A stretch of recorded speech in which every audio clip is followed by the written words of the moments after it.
আমার বন্ধুর নাম হচ্ছে গিয়ে যিশু, কারণ ও জন্মের পর ওর বাপরে দেখে নাই।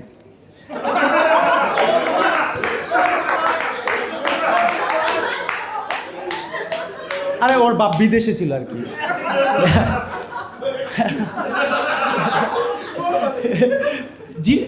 যিশু আইইউবিতে পড়তো। এখানে এনিওয়ান ফ্রম আইইউবি?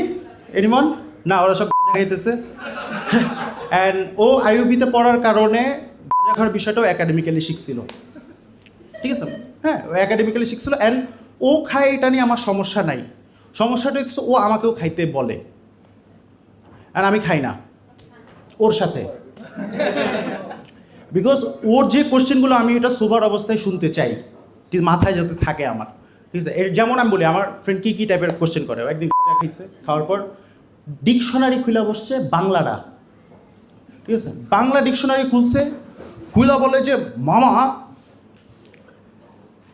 এই যে যেসব মেয়েদের সুগার ড্যাডি আছে ওদের জন্য তো ডিকশনারিতে কোনো শব্দ নাই, বাংলায় ওদেরকে একটা নাম দেওয়া উচিত। আমি বলছি কী দেওয়া উচিত ওদের নাম?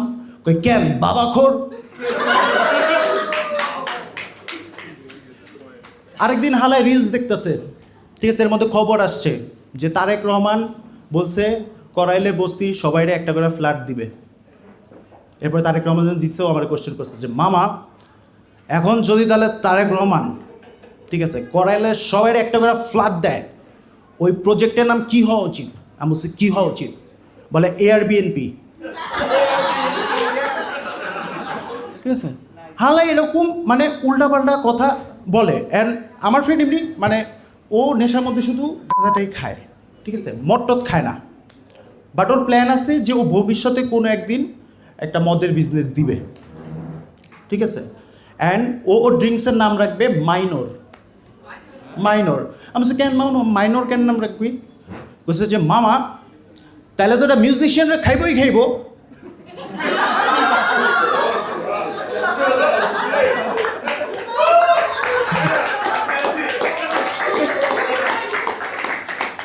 কিছু কিছু হুজুর আছে ওরাও খাইব।